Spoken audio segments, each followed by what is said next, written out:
Dominik Simon has not made the roster yet, but he will.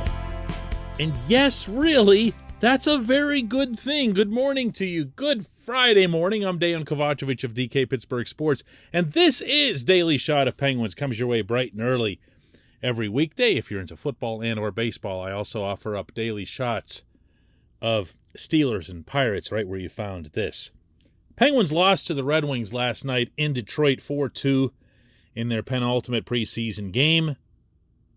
Goals came from Drew O'Connor again, having a pretty nice camp, and Simon on a breakaway, also pretty nice. Went in there, a little backhand to forehand action. It didn't exactly bullet its way into the back of the net. Still got a piece of the goalie and it, rolled around a little bit, had some lunch, crawled across the red line, and, that's what goal scoring is for Dom. It's a struggle.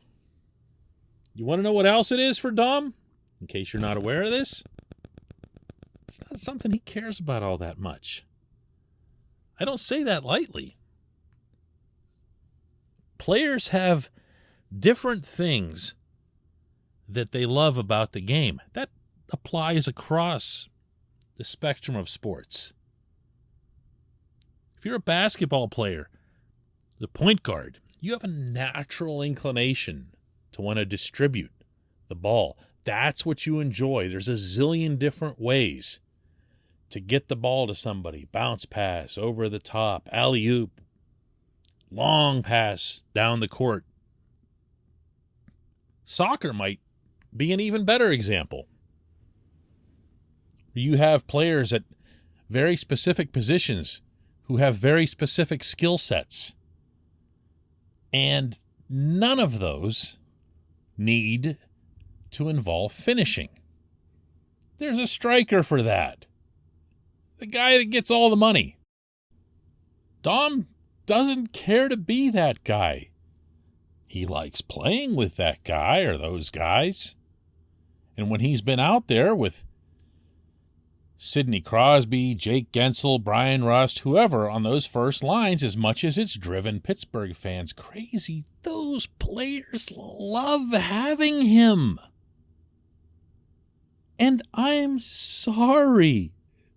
I'm going to believe them on this count over observers who feel like just because you're a forward in a top six situation, you have to score goals because that's the way it's always been. I don't buy it, and I also don't buy that that's necessarily what bugs people about Dom. Because it had also been accepted for a long, long time in hockey that it's okay to be a winger, even a front-line winger, if you don't score, but you hit people or you fight, or you can even be an agitator. You can be someone who infuriates the opponent, like a Matthew Barnaby or a Matt Cook. Those guys had some talent, but the biggest talent they had was that they enraged the opponent. And when they were put in prominent roles, there really wasn't all that much said about it. Dom, you can't see it. You can't feel it. You have to really, really, really isolate on his game to find it. But it's there if you look.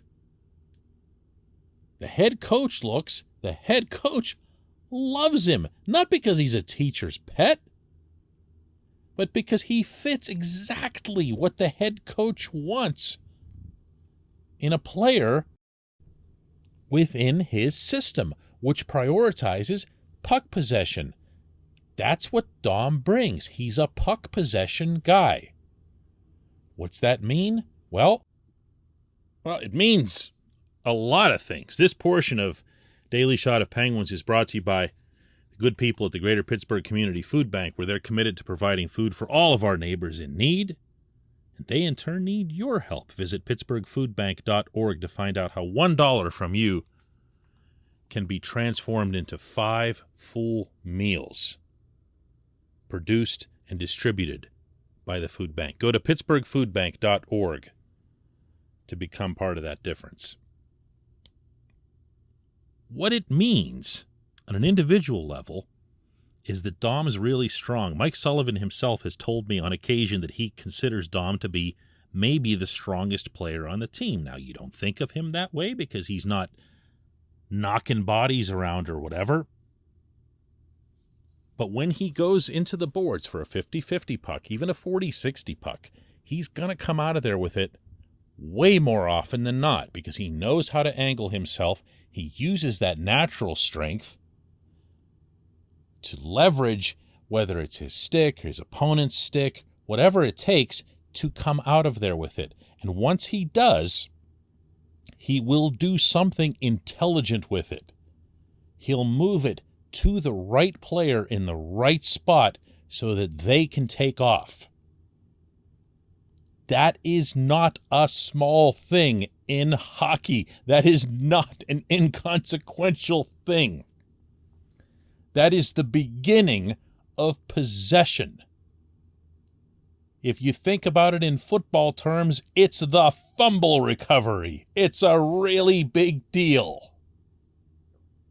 Throwing a lot of other sports analogies in here. Feels kind of necessary, you know? Once Dom has the puck, he's really stiff, to use the Sullivan terminology. He's stiff on the puck. That's what the head coach says about Dom an awful lot. He's not easy to get off of it. You don't just bump him and he goes down or the puck goes off of his stick somewhere. He'll hold on to it until he has a chance to do the next right thing. He can buy himself some time. Did this pretty effectively, I thought, last night in Detroit. Just gaining the zone, pulling up at the blue line, slowing things down a bit, and then distributing. And then he has the ability to do retrieval as well. In the offensive zone, if, let's say he's out there with, I don't know, the first line, because that's always the hot point in this discussion. If he's out there with the first line and Sid's doing something, Dom is that guy who's going to be able to clean up any mess that results. If someone pokes the puck away from Sid, if there's a brief loss of possession, Dom is the one that goes and gets the puck back. He's terrific in cycling along the boards. He sustains the attack.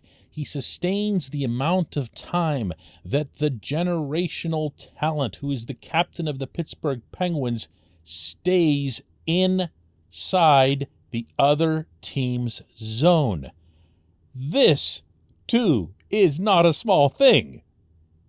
This is why Sid loves playing with him. This is why Jake loves playing with him. This is why Rust loves playing with him. This is why anybody who's ever been with the guy sings about it. Because he makes them better. Does he have to score his own goals to make them better? To an extent, yeah. It is annoying when you see Sid set up Dom. And Dom just flicks off this little shot and you go, wow, geez, really? If that had been so-and-so, it would have been a goal. No, actually, if that had been so-and-so, the possession would have never reached that point, in all likelihood. So there are trade-offs to it.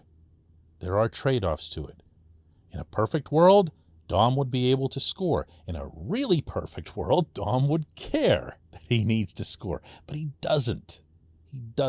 He's not the type to spend the summer dropping a bucket of pucks in front of himself and shooting a zillion of them until he gets good at it. It's just not something that interests him. He's not going to admit that publicly. Trust me, it is the truth, okay? He's just not that guy. But what he does bring is more than good enough to make this hockey team. No, he has not been told that yet, as he acknowledged last night to reporters in Detroit. No, we're just ended the game, so it's kind of not the stuff, not thinking about that right now, but can't control that, so we'll just be sure. I feel good, and I'm ready to play and see how it goes. He absolutely should be in the opening night lineup, especially with Sid out, Evgeny Malkin out, maybe Jake out. You need puck possession against the Lightning, against the Panthers, against the Maple Leafs, against these other teams they're going to be facing in October without their stars. You need puck possession. Other team can't score if you have it. Dom's really good at it. The video backs that up. The analytics back that up. And if anyone who complains about Dom would watch him, watch everything that he brings, aside from his shots, that would back it up as well. When we come back, just one question.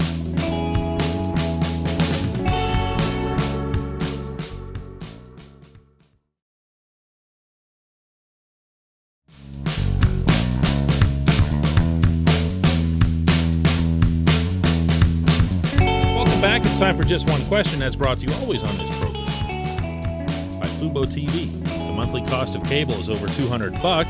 Fubo TV is $65 a month to watch all the same channels, including AT&T Sportsnet Pittsburgh. And right now, Fubo TV is offering our listeners of this program the 7-day free trial and 15% off your first month. Just go to FuboTV.com/DKRJ1Q comes from Jeff, who says, "Hi, Dejan. NHL teams sometimes fire good coaches, not because they suddenly got bad, but because the message gets stale. Given that Sully isn't a Ron Hextall/Brian Burke hire in his lengthy time with the club, what are the chances that the Penguins make a change midstream?"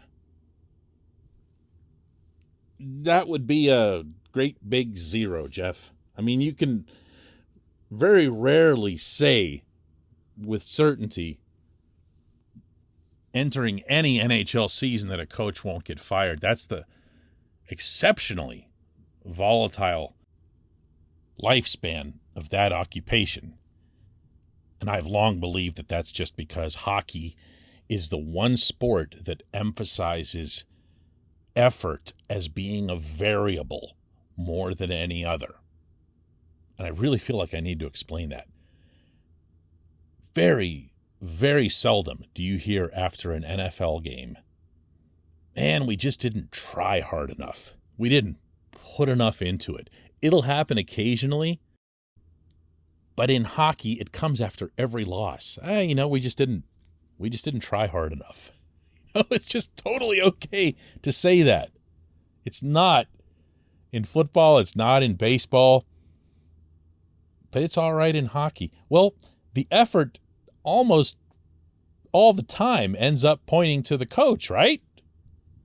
I don't look at the Penguins to see effort as any kind of issue. I certainly didn't see it in the most recent thing for which you would consider firing a coach of Sullivan's resume. And that, of course, would be the playoff loss to the Islanders. Did you look at those 6 games and say, "Man, if only they had tried harder"? There was one dud in there. There was one stinker. And that was it. That was it. That was game 4 up on Long Island. They just laid an egg. It's not that they didn't want to play hard. It just didn't happen. It just didn't happen. But when you look at that series and what went wrong, it came down to one position, one player.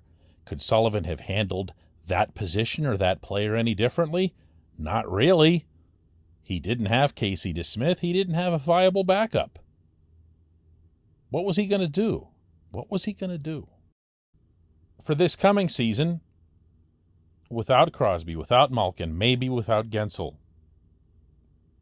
this coach is going to have a chance to put his own stamp on this team system-wise. We've seen him do that time and again over the years. It's almost as if he embraces it. This is the perfect head coach for this situation and this team. Now, if you want to get later into the season, or if you want to get after a fourth consecutive failure in the playoffs, everything's on the table. But mid-season was what you asked, and I don't see any chance of that. I appreciate the question. I appreciate everybody listening to Daily Shot of Penguins.